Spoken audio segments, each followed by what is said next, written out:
Sejam bem-vindos à ATRE, a Academia Aberta de Teologia Reformada. No primeiro vídeo nós falamos sobre a inspiração, e a prova de que a Bíblia é inspirada por Deus. Eu disse inspiração é inspiração, tá? Nos próximos tópicos a gente vai tratar mais diretamente com aqueles problemas que o iluminismo, o ateísmo tentam tirar de vocês, sabe? Daqui pra frente, o que eu vou falar é o que vai ser mais atacado pelo mundo, né? Eu tô bolando as palavras. Vai ser mais atacado pelo mundo, pelo ateísmo e tudo mais, para que vocês se desviem da verdade. Por isso que esse ponto é tão importante. Na realidade, a gente passa mais tempo estudando os pontos, menos importantes e menos tempo estudando os mais importantes. Então, o tema que vai tratar sobre a Bíblia, ele deveria ser mais importante do que a eleição, por exemplo. Por quê? Porque na doutrina da eleição, você vai ou não considerar a palavra de Deus. Entende? Se você não entender bem a inspiração da palavra de Deus, a revelação especial, quando você chegar na doutrina da eleição, você vai rejeitar esse texto. Vou explicar por quê daqui a pouco. Por isso que este assunto você pode estudar mais do que o outro, tá? Porque quanto mais você aprende desse assunto, e aí, claro, de forma reformada, né? Eu não vou mandar você estudar um material de outras linhas teológicas, porque eu não sei o que eles ensinam. Agora, quanto mais você se envolver neste tema, mais segurança você vai ter naquilo que você estuda dentro dos outros temas, né? Porque a base vai ser a Bíblia, e você acredita agora na Bíblia, né? Então vamos lá. Tem dois pontos, a natureza da inspiração e a extensão da inspiração, e uma conclusão sobre as perfeições das Escrituras. Já até achei que eu esqueci um S aqui. Vou mostrar aqui para vocês a minha tela, é essa aí. Nós vamos passar por tudo isso aqui, novamente, no máximo aí 20 minutos, né, para a gente não ficar muito extenso aqui no vídeo. Berkhof escreveu o seguinte no livro dele, vou mostrar de novo para vocês, se quiser comprar. Peça o link do canal se vocês forem comprar ele, porque assim vocês colaboram com o canal também, tá? Não muda nada o valor e você colabora com o canal. Existem dois conceitos errôneos sobre a inspiração. Nós vamos falar de três conceitos, dois são errados, tá? Ambos representam extremos que nós devemos evitar. O primeiro conceito se chama inspiração mecânica, tá? Como assim mecânica? Mecânica tem a ver com ferramenta, né? Tem a ver com mecânica mesmo. E o que se faz nisso? Se pega uma ferramenta e se usa a ferramenta sem o consenso da ferramenta e sem que ela saiba o que está acontecendo. É por isso que é a inspiração mecânica. Nesse caso, Deus toma conta do corpo e da mente do escritor. Então é desconsiderado a pessoa em si. É como se você entrasse em um êxtase e a partir desse momento você só fizesse aquilo que Deus quis. Você não sabe o que está acontecendo. Como acontece em muitas igrejas, né? Vou falar daqui a pouco sobre isso. Ignora-se o que cada autor pensa, por exemplo, o que cada autor sabe e reflete sobre tudo. Ignora-se o próprio autor.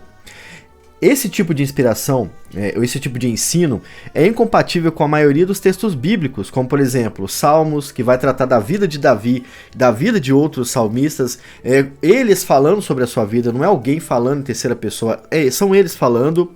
Provérbios também, Evangelhos também, que você percebe claramente que é um autor, uma pessoa, narrando aquilo que viu na história de Jesus, né? Os evangelhos são relatos assim. Atos também, que é ali a visão de Lucas sobre Atos. Então, ou seja, a inspiração nas escrituras não é mecânica, tá? Eles sabiam que estavam escrevendo. Talvez eles não soubessem o resultado disso, mas eles sabiam muito bem que estavam escrevendo, tá? E é aí que entra a revelação, a inspiração verdadeira, que vai ser a última. A gente também tem a inspiração dinâmica, né? Na inspiração dinâmica é ensinado que Deus inspira apenas o escritor e não o que ele escreve. Então, por exemplo, Deus inspirou Berkhof especialmente a ponto dele escrever isso aqui. Mas não é que isso seja inspirado, é o autor que é inspirado. entende? O autor se torna como um iluminado gnóstico, né? Um sábio iluminado por Deus, e seus textos podem conter erros, mas é ele quem é perfeito. Isso torna o autor mais elevado do que a palavra de Deus, né? E isso, obviamente, tem que ser rejeitado também. Isso abre espaço para mais revelações, contrárias até ao que já entrou no cânon. Então, por exemplo, se o inspirado era Lucas e não o que Lucas fez, né, não a Bíblia Sagrada, logo talvez o que Lucas tenha escrito esteja errado. Na verdade, ele não quis dizer isso, ele acabou errando na hora de escrever. E aí vem outra pessoa mais iluminada do que Lucas e escreve diferente do que Lucas escreveu. Entende? É assim que funciona. Na verdade, foi assim que os gnósticos fizeram com esse monte de texto novo que eles inventaram, tá? E olha só aí que doideira. Embora estejamos falando sobre produção de texto sagrado, estamos falando de Sagrada Escritura, os dois métodos acima, ou seja, a mecânica e a dinâmica, são usados em algumas igrejas hoje em dia. Ou seja, tudo isso aqui é feito em algumas igrejas, tá? Primeiro o pregador entra em profundo êxtase e começa a proferir palavras santas, né? Isto é, mecanicamente usado por Deus. Algumas pessoas vão até falar, não, o profeta pode errar, não tem problema. Às vezes o profeta erra. Vocês já ouviram isso acontecer. Então, isso é o tipo de inspiração dinâmica misturada com a mecânica. Ele entrou em êxtase e talvez ele tenha falado alguma besteira, né? Isto é, mecanicamente usado por Deus. Isto, porém, o faz ignorar tudo que é ensinado nas Escrituras e constantemente eles erram ou pecam contra Deus ao fazerem isso, tá? Os falsos profetas constantemente geralmente usam esse método, falsamente fingidos. É isso que eles são. O segundo meio se considera tudo que é certo, o que certo profeta ou apóstolo fala como canônico. Tudo que o pastor fala é verdadeiro e é santo, né? Ou seja, ainda que o pastor erre contra Deus, os seus membros vão apoiar ele, desprezar a Escritura, né? Como o nosso colega do exemplo passado fez. Ele foi na África, viu as pessoas dançando e sambando durante o culto e logo desprezou o que está aqui a favor da experiência que ele teve. Ou seja, a Bíblia talvez esteja errado, mas não o pastor. É isso que basicamente algumas pessoas fazem, tá? É isso que eles fazem, rejeitam as Escrituras dessa maneira aí. O pastor é um inspirado e não a Bíblia, tá? Isso acontece muito, tem que ser rejeitado, né? Agora, a natureza correta da inspiração é a inspiração orgânica. É assim que se chama a inspiração correta das Escrituras, tá? O método, né? Nisto Deus inspira e influencia o escritor, usando cada pessoa a fim de produzir o texto sagrado. Então, eu vou fingir que eu estou sendo inspirado, né? E vou começar a escrever a história de como a minha filha foi curada, né? Vamos fingir que isso esteja acontecendo. Na minha mente eu estou escrevendo a minha percepção da história, mas essa percepção já foi influenciada por Deus, entende? E mais, né? Não apenas essa percepção, mas aquilo que eu vou escrever já foi influenciado por Deus. Então, embora eu possa descrever esse evento de diversas maneiras, eu acabo descrevendo exatamente como Deus quis, entende? É assim que é a inspiração orgânica. Deus nos usa para isso, sem excluir quem você é, a sua história, o que você vai escrever, mas ele faz com que você chegue a essa conclusão que reflete perfeitamente a vontade de Deus, né?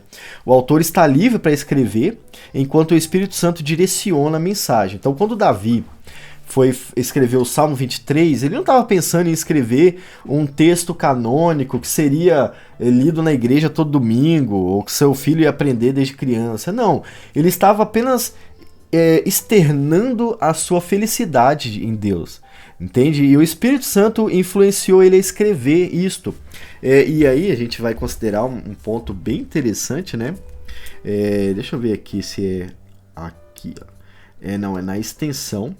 Na extensão da inspiração. Eu vou falar daqui a pouco sobre isso. Que é em relação às palavras que são usadas também, tá? Isso também é importante.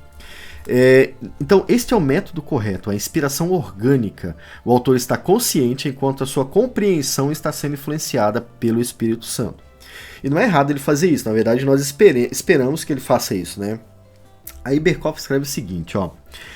O Espírito Santo iluminou as suas mentes, corroborou sua memória. Lembre-se de que os evangelhos são escritos anos depois de Jesus ter falado. Como é que eles lembraram?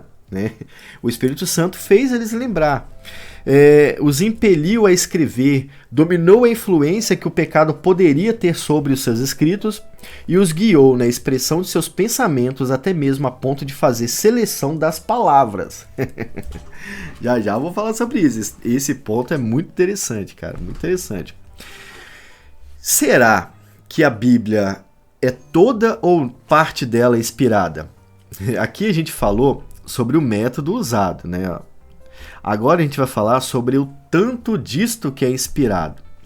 Este ponto é especialmente importante, pois é aqui que os liberais e os romanistas atacam a fé cristã e reformada com pelo menos duas afirmações erradas. Primeira afirmação: a Bíblia não é ao todo inspirada. A primeira afirmação que você vai ouvir desses caras, né? Ela contém erros. Esses dias eu encontrei com um coach profissional, o cara é formado mesmo, ele ganha dinheiro com isso, ele é bem rico por causa disso, e ele falou pra mim que quem disse que a Bíblia está certa em tudo, ele disse isso pra mim. Quem disse que a Bíblia tem razão de tudo?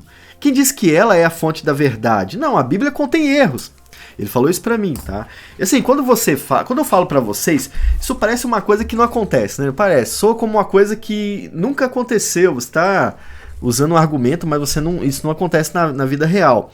Mas não, acontece mesmo, tá? E ele questionou a Bíblia Sagrada, e eu não entrei nessas questões porque eu tava trabalhando, eu não podia parar pra fazer isso, né? Então, a Bíblia não é ao todo inspirada. Essa é uma das questões que os romanistas, ali, os liberais, os ateus vão falar com vocês, né? Ou o outro problema que eles vão trazer: a Bíblia não é o único livro inspirado. Justamente dessas religiões que têm livros sagrados, como por exemplo o Adventismo, né? O Adventista do Sétimo Dia tem a Bíblia e as palavras da Ellen White. Aí muita gente vai falar: mas você tem Calvino. Não, nós não temos Calvino nesse sentido. O texto de Calvino para a Reforma Protestante não é um texto canônico. Ele não é um texto inspirado por Deus. Ele é um texto, entende? Já para o Adventismo, não. A Ellen White é a profetisa do Adventismo, né? Os Mormons têm a Bíblia e o livro de Mórmon. E os outros livros, incluindo livros apócrifos que nunca foram inspirados por Deus. Mas para eles a Bíblia não é o único livro inspirado. Isso vai atacar vocês constantemente daqui pra frente, tá bom? Por que eu tô falando isso? Porque o liberalismo tá crescendo muito na igreja, né? Então, não tô tentando ser o profeta, porque isso já está acontecendo. Então, uma percepção do que já acontece, né? Entendeu? Afinal de contas, né? Quanto da Bíblia é inspirada pelo Espírito Santo? Quanto de verdade agora, como é que a Bíblia é inspirada? Nós temos dois tipos de resposta para isso. A inspiração parcial, ou seja, isso aqui é uma das coisas que vão falar com vocês, né? Primeiro, parte de toda a Bíblia é inspirada, não toda. O Marcião, no século IV, ele criou o primeiro cânon das Escrituras. O gnóstico cristão... Coçou minha perna aqui. Um gnóstico cristão não é um cristão, tá? Ele é um cara que finge que é cristão, mas é gnóstico, tá bom? O Marcião entendeu que a Bíblia não é toda inspirada. Por exemplo, no Antigo Testamento revela um Deus que não pode ser o Deus verdadeiro para Marcião. E é por isso que vocês são desestimulados de estudar o Antigo Testamento até hoje. Isso é fruto de Marcião, tá? Por isso o cânon de Marcião era só o Novo Testamento. Mas Marcião percebeu que nas palavras de Jesus havia coisas do Antigo Testamento, então ele foi e excluiu essas palavras também, isso não é inspirado por Deus, tá bom? E depois ainda tinha outros textos no final que também pareciam refletir muito Jesus, o Deus do Antigo Testamento. Aí ele foi e tirou esses textos também. E Marcião ensinou que só parte da Bíblia é inspirado. Só parte da Bíblia é a palavra de Deus e não toda, entende? Então olha só, a inspiração parcial é uma heresia vinda do gnosticismo, tá? E que reflete até hoje na igreja. Infelizmente ela vai se procriando, né? Igual rato esse troço. Vai nascendo. Outro argumento: parte da mensagem do autor é inspirada, enquanto outra é meramente informativa. Parte do que João escreveu é revelação de Deus. Outra parte não é revelação de Deus porque é só conteúdo histórico. Entende? É isso que ensina quem acredita na revelação, na inspiração parcial, tá? Alguns textos são inspirados, outros são históricos, como eu já citei. Apenas as questões morais são inspiradas, entende? Ou apenas as palavras de Jesus, apenas a palavra de Jesus é inspirada. Esta inspiração parcial é muito comum, só que não de forma direta.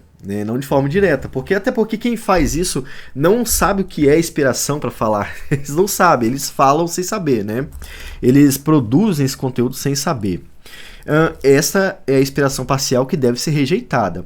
A inspiração plenária, ou seja, do todo, é que tem que ser considerada, tá? Toda a escritura é inspirada, como Paulo escreve. Toda, isso significa Antigo e Novo Testamento. Tá bom? Não apenas os textos, os livros, mas cada palavra é inspirada. Para que Deus chegasse ao resultado que ele quis, ele teve que inspirar as palavras. Por exemplo, Deus amou o mundo de tal maneira que deu seu Filho unigênito para que todo aquele que nele crê não pereça, mas tenha a vida eterna. Olha, é fácil determinar que Deus amou o mundo de tal maneira seja inspirado, né? Que você não tem muita variação disso. Agora, quando você coloca termos quando todo aquele que nele crê, que abre espaço para um conteúdo maior, você não consegue reduzir isso, entende? Você é obrigado a colocar do jeito que está escrito e é obrigado a aceitar que Deus inspirou esse texto também. As palavras são inspiradas, entende? Por isso que a gente pode dizer que cada palavra é inspirada por Deus. Ah, mas a gente não tem mais os originais. Não importa, eles estão copiando as palavras que estão lá. E as palavras são inspiradas por Deus, né? O conteúdo que está ali, por isso que tem que ser repetido, né? É inspirado por Deus. Enquanto o autor escreve, Deus dirige a sua compreensão a fim de usar as palavras específicas. É isso que eu quero dizer. Deus faz com que o ensino, dentro do ensino, seja importante por agir dessa maneira. Imagina que você tem uma tradução muito comum chamada paráfrase hoje. A paráfrase pega o texto, que é cheio de complexidades, que tem que ser estudado. Ela pega o texto que é assim e faz o seguinte, olha, esse texto ele só quer dizer isto. E aí ele coloca isso na tradução, entende? Isso é errado. Uma paráfrase é pecado, você estudar uma paráfrase, porque ela reduz o pensamento de Deus à compreensão que o autor teve quando criou a paráfrase, entende? Por isso que essa doutrina é importante. Eu falei com vocês, vou repetir de novo, tá bom? O autor Berkhof escreve o seguinte, ó, a doutrina da inspiração verbal está bem justificada pelas escrituras. Em muitos casos, descobrimos que Deus mesmo indicou com exatidão a Moisés e a Josué o que deviam escrever. Olha aí, né? Você não sabia que a polêmica é tão grande, né? E é tão longe, aliás, mas ela é pior, vai ficar pior. Aqui que tem a questão problemática, ó. Vai passar de 26 minutos. Caramba, eu achei que ia ser mais rápido. A gente tem que bater um papo completo, né? É sobre isso. Já tomou um cafezinho hoje? Vai tomar um café, vai. Toma um café, depois curte o vídeo. Não escreve de curtir o vídeo. Tem gente que acha que só porque é membro não precisa curtir o vídeo. Cara, como o povo é difícil, né? Não curte, cara. Tem que curtir o vídeo aí pra ajudar. Por que a gente tem que falar isso, né? Porque é o único meio do YouTube entender que você gostou. Só porque você assistiu não quer dizer que você tenha gostado. Às vezes não quer dizer nem que você tenha assistido, entende? Você tem que curtir, demonstrar pro YouTube que você gostou, né? Então vai lá tomar um cafezinho e depois volta. Vai no banheiro, né? Se você estiver lavando vasilha, você ainda vai estar ouvindo eu, né? Eu tô falando aqui com você. Vamos pegar pesado agora? Por isso que é importante usar traduções que reflitam o máximo as palavras que estão nos originais ou nas cópias mais antigas usadas. Isso aqui sou eu que escrevi, tá? Traduções que modificam o sentido pleno de um termo, não estou falando do texto todo, estou falando de um termo, de uma palavra, a fim de facilitar a compreensão, podem estar Pô, errei feio aqui. Podem estar. Eu escrevi isso aqui quando tava lá embaixo. As crianças ficam na minha cabeça assim, ó. Eu escrevo, né? Então, traduções que modificam o sentido pleno de um termo, a fim de facilitar a compreensão, podem estar definindo um caminho diferente daquele que Deus quis quando usou o escritor para produzir o texto, tá bom? Por exemplo, suponhamos que o verbo? Por que tá verbo? Verbo. Suponhamos que o verbo grego tenha mais de um sentido a fim de expandir a compreensão ou a aplicação do texto bíblico ao leitor. Vamos supor, como por exemplo, creiam, né? A palavra lá é creiam. O que é creiam, gente? Crer não é só acreditar, né? Os anjos acreditam em Jesus, incluindo os anjos que serão condenados por Jesus ao inferno. Mas eles não creem nos anjos, em Jesus, entende?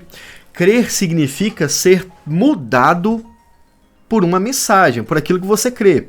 Entende? Então, se você crê se você crê em Jesus, você vai viver para Jesus. Então, quando eu mudo o sentido deste verbo, que tem que ser complexo e tem que ter mais de um significado, eu retiro a mensagem dele. Eu mato a mensagem de Deus, entende? Se eu mudar crer para acreditar, por exemplo, eu acabei com a mensagem. Eu acabei. O termo certo é aquele que tem que ser usado lá. Então, vamos supor isso, né? Ao modificar o sentido e dar apenas um significado, o tradutor está reduzindo o que Deus quis revelar. Por isso que as traduções de texto usando o método de equivalência formal são mais indicadas. Por isso, traduções indicadas aqui. Por isso, as traduções de texto usando o método de equivalência formal são mais indicadas para estudar a Bíblia. O que significa isso, né? Se eu só ler, talvez fique mais difícil de entender. Você tem a ACF, que é uma tradução do texto tradicional, e por equivalência formal. E você tem outras traduções por equivalência dinâmica. O que significa isso? Equivalência dinâmica vai tentar te passar o sentido que o autor escreveu, entende? Ele não vai considerar cada palavra do jeito que está escrito. Às vezes ele vai modificar tanto o tempo do verbo quanto a posição da palavra para que você entenda a mensagem. Agora, mas que mensagem? Que mensagem? Quando o autor está falando mais de uma coisa num texto só, quem é que decide o que vai entrar lá? Não é o Espírito Santo, porque se fosse o Espírito Santo, estaria do jeito que já está, né, na tradução formal. A tradução formal vai considerar as palavras. Olha, era isso que estava inspirado por Deus. Né? Há correções, há mudanças, apenas quando não vai fazer sentido nenhum o que você vai ler. Aí eles tentam facilitar, mas acontece pouco. Acontece pouco. É por isso que a ACF é a minha Bíblia preferida. Ela tem a tradução formal e não dinâmica. É por isso que se diz que é mais difícil ler. E aí alguns vão argumentar falando que não, esse texto é mais antigo. Não tem nada a ver com o texto mais antigo. Tem a ver com o respeito que se dá ao texto bíblico, entendeu? Se Deus disse que para que todos que nele crê, é isso que tem que estar escrito. Não é para aqueles que acreditam em Jesus, não é para que todos os que em Jesus creem. Cada palavra tem uma posição e tem um motivo de estar ali, entendeu? Então, estou citando um exemplo, eu nem lembro como é que está na tradução de texto dinâmico, provavelmente esteja igual, né? Mas é só para usar como exemplo mesmo, tá bom? É por isso que a gente considera melhor a Bíblia do texto Recepto, que é o texto realmente mais usado antigamente, e tradução por equivalência formal. Tem vídeo sobre isso aqui no canal, pode pegar e dar uma olhada nele, é 1 hora mais ou menos de vídeo sobre isso, tá bom? E as perfeições das escrituras, né? Paulo fala o seguinte, ó, pregues a palavra. Eu não posso traduzir isso aqui por pregue uma palavra, ou pregue o Antigo Testamento, ou pregue o Evangelho. Eu não posso traduzir porque o Espírito Santo quis que Paulo escrevesse pregue a palavra, ou seja, toda a Bíblia, entende? Instes a tempo e fora de tempo. A perfeição das Escrituras trata da competência que tem a Bíblia Sagrada de ser o único livro sagrado, entende? Algumas pessoas consideram não apenas o que está na Bíblia, mas principalmente o que sentem. ou que experimentam. É possível encontrar cristãos que acreditam mais no que sentem ou no que sonham do que na Bíblia Sagrada, enquanto outros, como os romanistas, acreditam mais nas suas próprias determinações do que no que Deus revela nas Escrituras Sagradas. Os romanistas são assim. Tá? Eles não consideram que a Bíblia que a Bíblia tem autoridade. Eles acham que a igreja tem autoridade sobre a Bíblia. Logo, o que o Papa fala é superior ao que a Bíblia fala, porque ele representa a igreja. Entendeu? A igreja católica é assim. Afinal de contas, a Bíblia precisa de ajuda para ser completa? A resposta é não. Né? Obviamente, a resposta é não. Embora os protestantes usem livros para compreender a Bíblia, como a gente está usando, né, que é, nesse caso aqui, teologia sistemática, embora a gente use livros assim, antes de tudo, a gente considera o que está escrito na Bíblia, tá? E não o que o autor. Se um autor escreve interpretando de forma errada a Bíblia Sagrada, o seu ensino é rejeitado e se considera o texto bíblico. Ficamos com a Bíblia, tá bom? Geralmente alguns crentes idolatram secretamente alguns escritores não inspirados e apoiam suas heresias, mesmo conhecendo a verdade. Eu vou encerrar o vídeo de hoje trazendo aqui, tem questões contemporâneas, né, que é o 6º ponto, trazendo aqui algumas heresias para que vocês entendam do que eu estou falando, tá bom? Por exemplo, Dr. Martyn Lloyd-Jones acreditava numa segunda bênção. Martyn Lloyd-Jones ficou encantado com a doutrina dos pentecostais. E ele passou a ter um amor por essa doutrina a ponto de acreditar nessa doutrina, de que você primeiro é batizado na água e depois você é batizado com o Espírito Santo, como os pentecostais ensinam. Paulo não ensinou, Pedro não ensinou, João não ensinou, Judas não ensinou, Jesus não ensinou, ninguém ensinou. Mas os pentecostais ensinaram. Isso foi tão fundo no coração do Dr. Martyn Lloyd-Jones que ele ensinou também. Ora, isso tem que ser rejeitado, mesmo sendo o Dr. Martyn Lloyd-Jones. Né? Paulo fala que ainda que um anjo desse pregue diferente, ele tem que ser amaldiçoado. E a gente pega leve, a gente não amaldiçoa o Dr. Martyn Lloyd-Jones, a gente só rejeita esse ensino. Né? Paulo falou para amaldiçoar o anjo, nesse caso. Então, tá vendo? Às vezes tem gente que gosta do cara, mas é errado o que ele ensina, entende? Nesse ponto é errado. O reverendo Hernandes Dias Lopes acredita que a língua estranha de 1 Coríntios seja diferente da língua estranha de Atos 2. A Bíblia nunca falou sobre isso e a Bíblia não incentiva essa interpretação. Logo, o que ele está ensinando é errado, então deve ser rejeitado. É isso mesmo, deve ser rejeitado, tá bom? A Bíblia é que é a palavra, não é o Hernandes que é a palavra. É certo, ele acerta em um monte de coisas, ótimo, por isso eu gosto de ler ele, mas esse ensino tem que ser rejeitado, tá bom? John Stott, ao final da sua vida, ele ressuscitou, cara, tem gente que fala que John Stott ressuscitou uma das piores heresias. Ele ressuscitou a heresia chamada aniquilacionismo, ensinando a não existir o inferno. John Stott, no final da vida, começou a ensinar que, na verdade, você vai para o inferno por um tempo, depois você sai de lá, ou depois você é aniquilado. É aniquilado nesse caso, né? É uma heresia, mas John Stott era um grande escritor, mas é uma heresia, tem que ser rejeitado, assim como os outros que eu citei. D.A. Carson, que é um grande escritor, acredita e ensina que você não apenas fala em línguas estranhas, mas que você pode escrever em línguas estranhas. No livro dele sobre dons, ele ensina como decifrar línguas estranhas. Tem que ser rejeitado. Homem desse tem que ser rejeitado. Ele tinha que apanhar, né? O D.J. Carson ensinar uma coisa dessa, mesmo sendo um grande escritor, tá bom? Então olha só, existem esses ídolos aí. A Bíblia não precisa de ajuda para ser o livro sagrado. E os autores de textos baseados na Bíblia não são canônicos como Paulo é, como João foi, enfim, né? São apenas opiniões que podem estar certas ou erradas em relação à Bíblia Sagrada. Muita gente, quando ouvir isso, vai ficar nervoso comigo, né? Eu não tô nem aí pra você, tá? Tô nem aí pra você. Verdades e questões contemporâneas pra gente encerrar o vídeo de hoje. Caras, que vídeo, hein? Foi 50 minutos, eu achei que ia ser 40 no máximo. Mas é assim mesmo, eu sabia que ia ser muito tempo de vídeo. É um tema que é muito problemático, cara, e tem que ser tratado hoje em dia, né? Como eu disse, é mais importante do que parece. Então, o próximo tema que a gente vai tratar aqui, enquanto você toma um cafezinho aí. Ó, nós terminamos a introdução à teologia sistemática. Aí nós vamos entrar na doutrina de Deus e da criação, né? Próximo vídeo é sobre a natureza essencial de Deus. Talvez eu faça no próximo sábado ou eu espere mais um sábado, porque na verdade são 2 vídeos de meia hora. Então você vai ter que ter tempo para ver isso tudo, né? Eu vou avaliar e vou ver como eu faço isso aqui. Talvez eu grave só daqui a 2 sábados mesmo. Fica melhor para vocês assistirem tudo, né? Verdade seja dita, irmãos. Infelizmente, o que eu vou dizer aqui é uma tristeza muito grande. A igreja atual abandonou completamente a doutrina que a gente estudou aqui.